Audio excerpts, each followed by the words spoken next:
Louange à Allah, l'unique dans sa suprématie, le souverain et éternel, celui qui a soumis les créatures et fait d'eux des êtres mortels. Et voilà qu'ils retournent à leur origine, je le loue.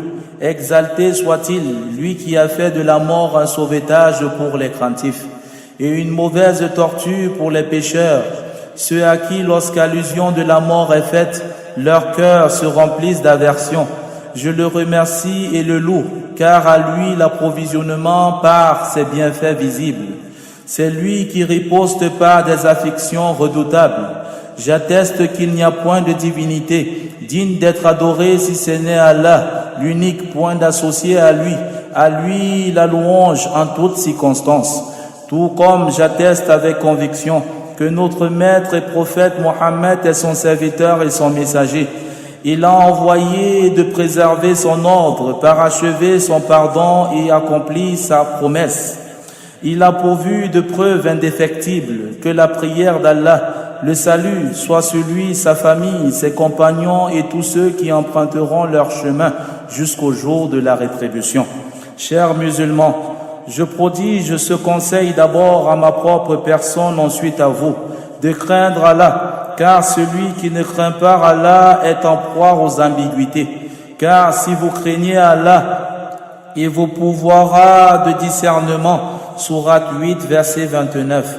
Et cela constitue un approvisionnement pour l'au-delà. Et c'est avec cela qu'on reçut le jour des comptes.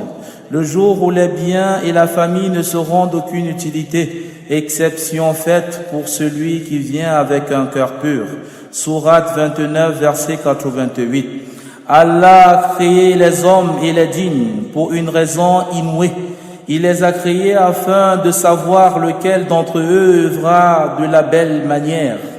Il a créé afin de lui vouer un culte exclusif, ainsi qu'une adoration pure. Il a créé la nuit et le jour, et a fait d'eux des coffres forts, dans lesquels sont consignées les bonnes et mauvaises œuvres.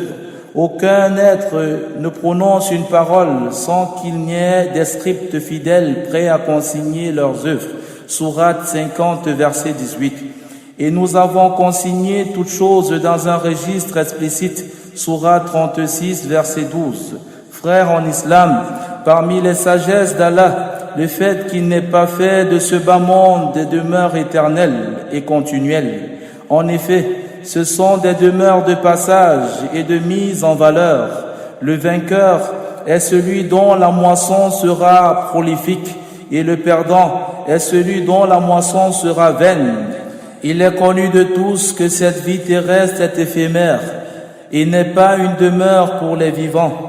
Elle est une demeure évanescence connue, d'une vanité obnubilante.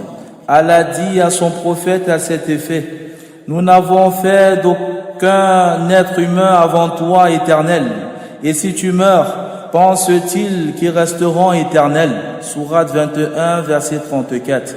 L'éternité est propre à Allah, le seul et suprême, qui dit d'ailleurs: le jour où ils comparaîtront sans que rien en eux n'échappe à la vigilance d'Allah. À qui la royauté de ce jour? À Allah, l'unique, le dominateur, ce jour où chaque âme sera rétribuée en fonction de ce qu'elle aura acquise. Point d'injustice en ce jour, car Allah est prompt dans ses comptes. Sourate 40, versets 16 à 17. Ô vous les gens, sachez que ce bas monde est un champ de labour pour l'au-delà, où les craintifs vaincront et les distraits seront perdants. Serviteur d'Allah, celui qui craint la dure promesse d'Allah prend des dispositions conséquentes. Celui qui garde un long espoir voit ses œuvres s'amoindrir. Et toutes ses promesses sont proches, car Allah ne nous a pas créés en vain et ne nous a pas laissés à notre propre sort. À cet effet, approvisionnez-vous dans ce bas monde d'une provision qui vous sauvera demain. Le jour de notre mort nous est inconnu, tandis que l'espoir est trompeur. Nous apprêtons des cadavres et faisons leurs obsèques, mais nous en restons distraits. Nous proférons des paroles mondaines et nous voyons des cortèges funèbres. Mais cela ne nous fait point réfléchir, encore moins en tirer des leçons conséquentes. Nous ne prenons pas en considération le fait que nous allons mourir comme cela. En effet, est déjà passé de vie à trépas ceux qui étaient plus en santé et plus forts que nous. Ils avaient plus de pouvoir que nous et avaient plus de support que nous. Pourtant, leur santé, leur protecteur d'entre les sultans, ainsi que ceux qui les supportaient, n'ont été d'aucune utilité face à la mort. Nous avons en toute âme et conscience que la mort est un verre dont tout être vivant boira de son contenu. Mais nous semblons oublier cette réalité. Nos occupations quotidiennes nous voilent cette réalité et le bas monde.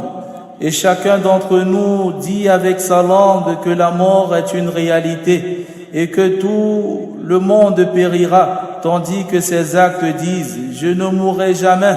Certes, la mort a été décrétée sur tous les êtres sauf sur moi. Il ne cessera d'être dans la distraction toute sa vie et ma mort n'arrivera jamais. Chers frères et sœurs, vous êtes certes dans une demeure qui est éphémère. Quelle que soit la durée de votre vie, ces jours sont vaniteux, ces heures sont minimes et l'être humain est à coup sûr mortel. La jeunesse s'en ira, l'aisance s'en ira, les délices se transformeront en regrets. Ce bas monde est un pont pour celui qui traverse, est un signe pour celui qui est clairvoyant et conscient. Cette vie terrestre n'est qu'un objet de jouissance trompeuse. Sourate 3, verset 185. Précipitez-vous dans le bien, précipitez-vous avant que vous n'espériez d'un délai en vain. Alors faites gaffe, ne vous laissez pas distraire par le cours de la vie qui vous mène à la mort. On ne trouve dans leurs ensemblements que séparation. On entend dans leur demeure qu'un tel est malade, un tel est décédé. Il est d'une importance de se rappeler en ce moment des épreuves de notre Seigneur et le temps de notre passage de vie à trépas, afin d'œuvrer comme des conscients, triompher et être heureux. L'éminentisme savant Abu Ishaq dit « Ton cœur est éparse durant ta jeunesse. Tu cultives ton corps pendant des heures et voilà bien musclé. Tandis que la mort t'appelle en toute évidence. N'est-ce pas vrai que c'est toi que j'attends inévitablement? Je te vois souhaiter avoir un mariage légendaire, refuser le divorce de manière intransigeante. Tu dormiras tout le temps. Faire attention au ronflement, car même si tu meurs dans ton sommeil, tu auras à faire attention. Combien de fois as-tu été prompt au point où tu n'y prêtes même plus attention à cela? L'éminent cher Imam Shafi a dit « Allah a certes élevé son serviteur. Le serviteur qui a divorcé du bas monde, fuyant ainsi ses tentations, observant et comprenant qu'il n'est pas une demeure éternelle pour les vivants. Ils l'ont considéré comme mer et leurs bonnes œuvres comme bateau. Frères et sœurs dans la foi, certes les gens sont de deux catégories face à la mort. Celui qui aime la rencontre avec Allah et Allah aime sa rencontre. Ou alors, celui qui déteste la rencontre d'Allah et Allah déteste sa rencontre. Aïcha, qu'Allah soit satisfait d'elle, dit, ô messager d'Allah, nous détestons tous la mort. Le prophète dit, oh que non, chère Aïcha, il ne s'agit pas de cela, mais plutôt d'un serviteur pieux.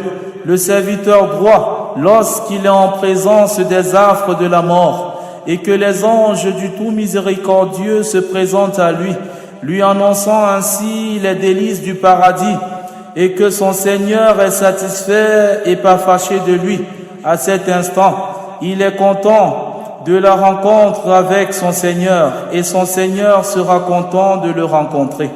tandis que le serviteur pécheur, le serviteur inconscient, les anges du tout miséricordieux viennent lui annoncer la colère et le châtiment d'Allah. Il déteste la rencontre d'Allah et vice-versa. Abu Darda, qu'Allah l'agrée, a dit en pleine agonie: un homme ne travaille-t-il pas pour ce genre de combat? Un homme ne travaille-t-il pas pour ce genre d'heure? Un homme ne travaille-t-il pas pour ce genre de jour? Puis il pleura, et à son épouse de lui dire: pleures-tu alors que tu as été le compagnon du messager d'Allah? Il dit: ne devrais-je pas pleurer alors que je ne sais pas le péché pour lequel je serai puni? Abu Huraira, qu'Allah l'agrée, pleura durant sa maladie, et on lui posa la question de savoir pourquoi il pleurait. Il répondit: en ce qui me concerne, je ne pleure pas pour votre vie terrestre-ci, mais je pleure pour la longueur de mon voyage et la petitesse de mes provisions. Suis-je en train les marches du paradis ou de l'enfer? Je ne sais pas lequel de ces deux chemins sera apprêté pour moi. Serviteur d'Allah, préparez-vous à la mort avant d'être surpris. Craignez Allah, à coup sûr, ressurriez-vous. Sur ce, ô Seigneur, gratifie-nous de ce que tu aimes et agrées, d'entre les bonnes paroles et les bonnes actions. Fais perdurer la grâce de l'union, la coopération et l'unité dans nos rangs. Fais de nous des reconnaissants de tes grâces. Fais de nous des proches de toi d'entre les reconnaissants. De t'obéir ainsi qu'à ton messager et d'être d'entre ceux qui sont sincères et bons conseillers. Et pour terminer, nous attestons que la louange appartient à Allah, Seigneur de l'univers.